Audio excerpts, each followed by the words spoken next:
আধাৰ সত্ৰৰ তিনিআলিত আদৰ্শ কৃষক বজাৰৰ শুভ উদ্বোধন। খুমটাই থলুৱা কৃষকসকলৰ বাবে এক নতুন দিগন্তৰ সূচনা হয়। ঐতিহাসিক ধুদৰালি কাষৰীয়া আধাৰ সত্ৰৰ তিনিআলিত পোনপ্ৰথমবাৰৰ বাবে আনুষ্ঠানিকভাৱে উদ্বোধন হ'ল এখন আদৰ্শ সাপ্তাহিক কৃষক বজাৰৰ। আধাৰ সত্ৰৰ কেইগৰাকীমান উদ্যোগী আৰু সমাজ সচেতন ব্যক্তিৰ অক্লান্ত পৰিশ্ৰমৰ আন্তৰিক প্ৰচেষ্টাত গঢ় লৈ উঠা এই বজাৰখনে থলুৱা কৃষক সমাজলৈ এক নতুন আশাৰ পোহৰ কঢ়িয়াই আনিছে। আজি আনুষ্ঠানিকভাৱে এই বজাৰখন উদ্বোধন কৰে গোলাঘাট জিলাৰ জ্যেষ্ঠ সাংবাদিক বিশিষ্ট পৰিৱেশ কৰ্মী অপূৰ্ব বল্লভ গোস্বামী।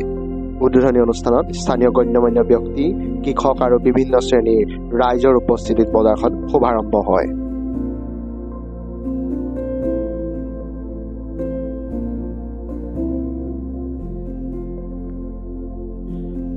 প্ৰতি শনিবাৰে অনুষ্ঠিত হ'বলগীয়া এই বজাৰখন সপ্তাহত এবাৰকৈ এই নিৰ্ধাৰিত স্থানত অনুষ্ঠিত হ'ব বুলি আয়োজকসকলে জানিবলৈ দিয়ে। এই আদৰ্শ কৃষক বজাৰখনৰ মূল লক্ষ্য হৈছে থলুৱা কৃষকসকলে নিজে উৎপাদন কৰা সামগ্ৰী পোনপটীয়াকৈ গ্ৰাহকক হাতত পাবলৈ সুবিধা কৰি দিয়া। মধ্যভোগী দুৰাত্মৰ পৰা কৃষকক মুক্ত কৰি তেওঁলোকৰ উপাৰ্জন বৃদ্ধি কৰাই এই বজাৰৰ অন্যতম উদ্দেশ্য বুলি আয়োজকসকলে প্ৰকাশ কৰে। ইয়াৰ উপৰি ক্ৰেতাসকলেও যাতে কোনো ভেজাল নোহোৱা বিশুদ্ধ আৰু সতেজ খাদ্য সামগ্ৰী সহজলভ্য মূল্যত পাব পাৰে তাৰ বাবে এই অভিনৱ উদ্যোগ গ্ৰহণ কৰা হৈছে। এই বজাৰখনে স্থানীয় কৃষকৰ দ্বাৰা উৎপাদিত বিভিন্ন ধৰণৰ থলুৱা শাক পাচলি, বিশুদ্ধ কুঁহিয়াৰ গুড়, বিভিন্ন ধৰণৰ ফল মূল, কণী, স্থানীয় দেশীয় কুকুৰা, সতেজ মাছ, গৰু ম'হৰ বিশুদ্ধ গাখীৰৰ দৈ আদি সামগ্ৰী উপলব্ধ হ'ব।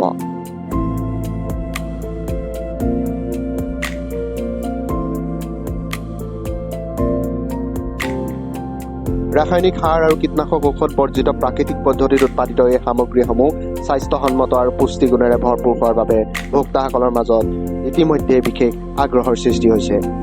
উদ্বোধনৰ প্ৰথম দিনটোতে বজাৰখনৰ দৃশ্যই সকলোকে দৃষ্টি আকৰ্ষণ কৰিবলৈ সক্ষম হয়।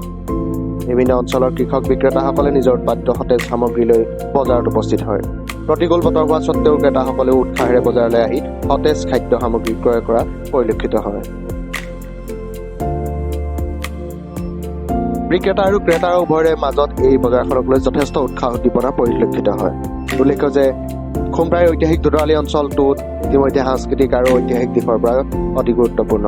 একাষতে আধাৰ সত্ৰৰ তিনিআলিত এনে এখন কৃষক বজাৰ স্থাপন হোৱাটো স্থানীয় ৰাইজৰ বাবে বিশেষ তাৎপৰ্যপূৰ্ণ বুলি বিবেচিত হৈছে।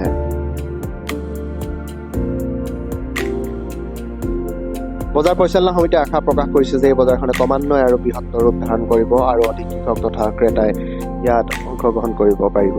এই উদ্যোগে থলুৱা কৃষি অৰ্থনীতিক শক্তিশালী কৰাৰ লগতে জৈৱিক আৰু স্বাস্থ্যসন্মত খাদ্যাভ্যাস গঢ়ি তোলাটো সহায় কৰিব বুলি সকলোৱে আশা প্ৰকাশ কৰে।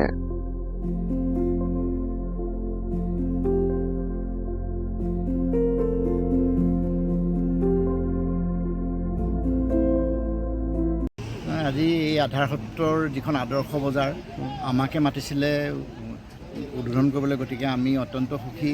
আৰু বিশেষকৈ গোলাঘাট নগৰৰ সমীপতে থকা এই আধাৰ সত্ৰ এখন ইতিহাস প্ৰসিদ্ধ অঞ্চল এই আধাৰ সত্ৰ বুলিলে।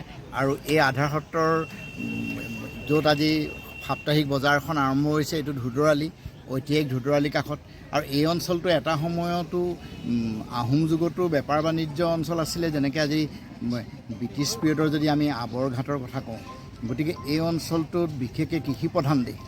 ইয়াত খেতিয়কো আছে, কিন্তু যিখিনি থলুৱা উদ্ভিদ আজিৰ তাৰিখত ইয়াত এই সাপ্তাহিক বজাৰ হোৱাৰ পৰা মই ভাবোঁ বহু কৃষক ইয়াত উপকৃত হ'ব, যিহেতু কৃষকসকলে উচিত মূল্য নাপায়। গতিকে এই বজাৰখন হোৱাৰ পৰা মই ভাবোঁ কৃষকসকলে তেওঁলোকে প্ৰাপ্য পাব। আৰু বজাৰ কমিটিয়ে কিছুমান জৈৱিক যিটো খেতি তাৰ ওপৰত গুৰুত্ব দিছে। বিশেষকৈ যিটো যেনেকৈ আজি চালানী মাছৰ কথা তেওঁলোকে বা ব্ৰইলাৰ মুৰ্গী কোৱা নাই, ইয়াৰ থলুৱা যিখিনি মুৰ্গী বা থলুৱা মাছৰ ওপৰত গুৰুত্ব দিছে। ই এটা বজাৰ সমিতিৰ কাৰণে এটা প্ৰশংসনীয় পদক্ষেপ। মই বোলো এনেকুৱা ধৰণৰ আদৰ্শ বজাৰে অনাগত দিনত অসমৰ বিভিন্ন প্ৰান্ততো গঢ়ি উঠিব। কাৰণ আমাৰ যিটো ঐতিহ্য অসমীয়া হিচাপে চিনাকি দিবলৈ আমাৰ সেই তাহানিৰ দিনবোৰৰ যদি কথা কওঁ, যেনেকৈ আমাৰ চহা জীৱনৰ কথা, কাৰণ এই আধাৰ সত্ৰটো আচলতে চহা জীৱনৰ অঞ্চল। গতিকে মই ভাবোঁ এই বজাৰখন হোৱাৰ পৰা বিশেষকৈ স্থানীয় লোকৰ লগতে যদি ইয়াৰ প্ৰসাৰ বাঢ়িব, তেতিয়া মই ভাবোঁ ইয়াৰ যিটো দাঁতিকাষৰীয়া অঞ্চল আছে, আজি চীনাতলীয়ে কওঁ বা ইয়াৰ আগৰ যদি খেনচোৱা কথা কওঁ বা আমাৰ খাওঁতলিৰ কথা কওঁ বা এই বৃহত্তৰ অঞ্চলটোৰ তেলিখাল আছে ইয়াৰ ওচৰত, গতিকে এই অঞ্চলটোৰ মই ভাবোঁ উপকৃত হ'ব। হয়, ধন্যবাদ। দিনৰ এটা সপোন আছিলে আমাৰ এই অঞ্চলত এখন বজাৰ বহাম বুলি, গতিকে আজি আমি ৰাইজৰ সঁহাৰি পাইছোঁ। গতিকে আমাৰ ইয়াতে সম্পূৰ্ণ লোকেল শাক পাচলি আৰু মিছামৰা গৰু, মহুৰা মুখৰ গৰু যেনেদৰে আমি ৰাইজক প্ৰতিশ্ৰুতি দিছিলোঁ, তেনেদৰে ইয়াত আজি মানুহখিনি আমাৰ মাজত এই বজাৰখন লগাইছে। গতিকে আহক আজি ৰাইজ সকলোৱে মিলি পেলাই আমি এখন আগবঢ়াই লৈ যাব। এতিয়ালৈকে আমাৰ আধাৰগত হেনচোৱা, চিনাতলি, ঘৰকটীয়া, নভেটা, মুক্তাপ আদি বিভিন্ন অঞ্চলৰ পৰা ৰাইজ আহিছে। গোলাঘাট টাউনৰ পৰা ৰাইজ আহিছে, মিছামৰা অঞ্চলৰ ৰাইজ আহিছে, খুমটাই অঞ্চলৰ ৰাইজ আহিছে। গতিকে আমি ভাবিছোঁ বজাৰখন এটা ভাল পৰিৱেশ পাব আৰু সকলোৱে মিলি পেলাই আমি বজাৰখন আগবঢ়াই লৈ যাম বুলি ভাবিছোঁ। কি ক'ব?